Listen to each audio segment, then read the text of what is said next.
Madam madam আমার কাছ থেকে দুইটা সিঙ্গারা নেন।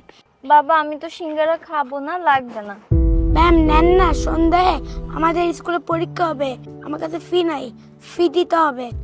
বলো কি বাবা? আর কে তুমি? তোমার মা বাবা কই? ম্যাম আমার বাবা নাই, আমার মা আছে। আমার মা সিঙ্গারা বানিয়ে দেয়, আমি বিক্রি করি।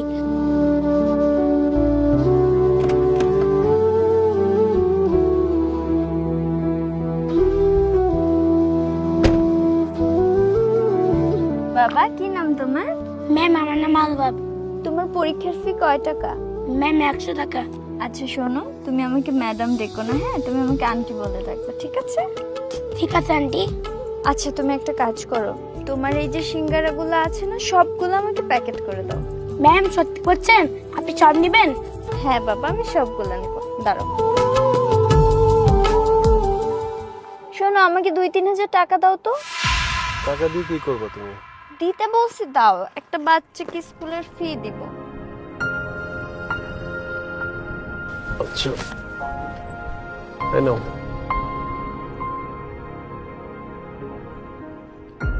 শোনো এখানে কিছু টাকা আছে, এটা নিয়ে তুমি তোমার আম্মুকে দিবা, হ্যাঁ? আর এইটা হচ্ছে আমার ভিজিটিং কার্ড। তুমি তোমার আম্মুকে নিয়ে আমার বাসায় চলে আসবা। আমি তোমার আম্মুকে একটা ভালো জব দিয়ে দিব আর তোমাকে ভালো একটা স্কুলে ভর্তি করাই দিব, ঠিক আছে? ঠিক আছে আন্টি, থ্যাংক ইউ। আমি তাহলে আসি।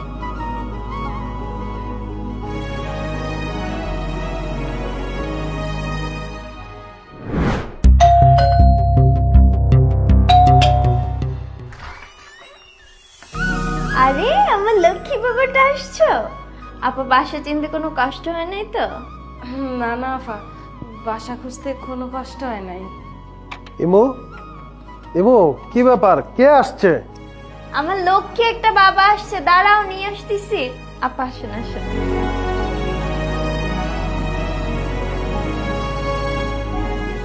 শোনো, মেলা বড় বাড়ি, দুষ্টুমি করুন যাইতো না, ঠিক আছে?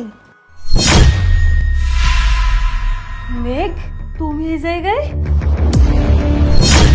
আরে কে কে আপনি? আরে তোমরা দুইজনকে আগে থেকে চেনো নাকি? আরে না না, আমি তাকে চিনি না। তুমি আমারে অস্বীকার করতেছো, তাতে আমার কোনো দুঃখ নাই, কিন্তু এই যে তোমার সন্তানরা কেমনে অস্বীকার করবা?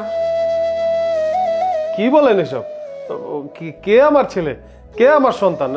উল্টাপাল্টা কথা বলেন না।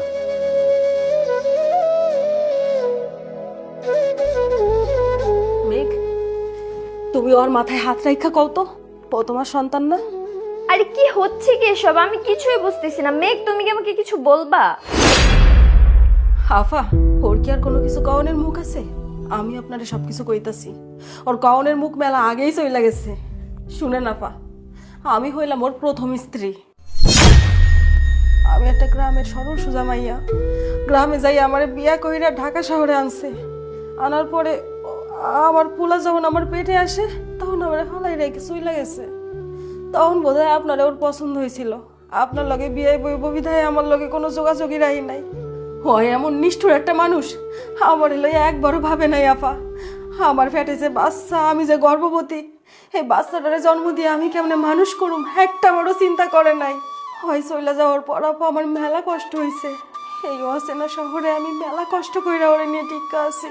আশেপাশের মানুষ আমার লইয়া বাজে বাজে কথা কইতো, ওর বাপের পরিচয় জানতে চাইতো, কিন্তু আমি কারোরই কিছু কইতে পারতাম না।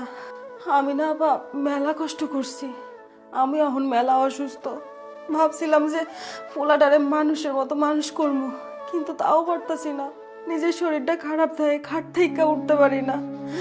আজকে হঠাৎ করে একটু আশার আলো দিয়েছিলেন আপনি। আমি জানতাম না এই জানোয়ারটা এই জায়গায় থাকবো। আমি যদি জানতাম তাইলে এই জায়গায় আমি কোনোদিন আসতাম না। মেঘ এসব কি বলতেছ উনি? এগুলা কি সত্যি? আমি বিশ্বাস করতে পারতেছি না যে তুমি এত নিচু আর ছোট লোক একটা মানুষ। তুমি তো শুধু আমাকে ঠকাও নয়, তুমি দুইটা মেয়েকে ঠকাইছো, নিজের বাচ্চাকে অস্বীকার করতেছো। আমি তো তোমাকে অনেক ভালোবেসে বিয়ে করছিলাম মেঘ। তোমার জন্য আমি আমার ঘর ছাড়ছি, আমি আমার বাবা মাকে সবাইকে ছেড়ে তোমার সাথে একটা সংসার পাচ্ছি, আর তুমি আমাকে এইভাবে ঠকাইলা। হ্যাঁ, আমি ওকে বিয়ে করেছি, কিন্তু আমি ইচ্ছা করে বিয়ে করিনি। আমার বাবা মা গ্রামে আমাকে ঘুরতে নিয়ে গিয়ে ওর সাথে জোর করে বিয়ে দিয়ে দিছে। তারপর ওকে নিয়ে আমি শহরে আসি। ও কোনো কালচার বোঝে না, কিছু বোঝে না। ওর সাথে কি আমি কিভাবে ঘর সংসার করবো বুঝতে পারছি না। এর ভিতরে তোমার সাথে আমার দেখা হয়, তোমাকে আমার ভালো লেগে যায়। আর আমার চাকরি করতেও ভালো লাগছিল না। তোমার অনেক সম্পত্তি, তাই আমি চাকরি ছেড়ে আসলে তোমাকে বিয়ে করে ফেলি সম্পত্তির লোভে। কিন্তু ওর ব্যাপারে আমাকে কোনো দোষ দিও না, বিশ্বাস করো ওকে আমার ভালো লাগতো না। আমার সবসময় তোমাকেই ভালো লাগতো। মেঘ চুপ করো, আর একটা কথাও তুমি বইলো না। তোমার লজ্জা থাকা উচিত। যাই হোক, তুমি তোমার প্রথম স্ত্রী আর প্রথম বাচ্চা নিয়ে থাকো। আমি তোমার সাথে আর একটা দিনও সংসার করবো না। আর তুমি এই মুহূর্তে আমার বাসা থেকে বের হয়ে যাবা। না না আফা, আপনি কেন সংসার করবেন না? হয়তো আপনারে পছন্দ কইরা বিয়ে করছে, ওর তো আপনারই ভাল লাগে। আমারে তো সহ্য হয় না, ওর মা বাবা জোর করে আমার লগে বিয়া দিছে। যাই হোক আপা, আপনি ওর লগে সংসার ভাঙ্গা দিয়েন না। আমি শুধু শুধু আপনাকে মাঝখানে আইসা পড়ছি। আমি আর আমার ফুলা চইলা যাইতেছি। আপনারা দুইজন সুখে শান্তিতে সংসার করেন। মেঘ, আপা মেলা ভালো মানুষ, আপারে কোনোদিনও কষ্ট দিও না। আমি কোনোদিনও তোমাকে মাঝে বাধা হয়ে দাঁড়াবো না। চল বাবা, আমরা যাই।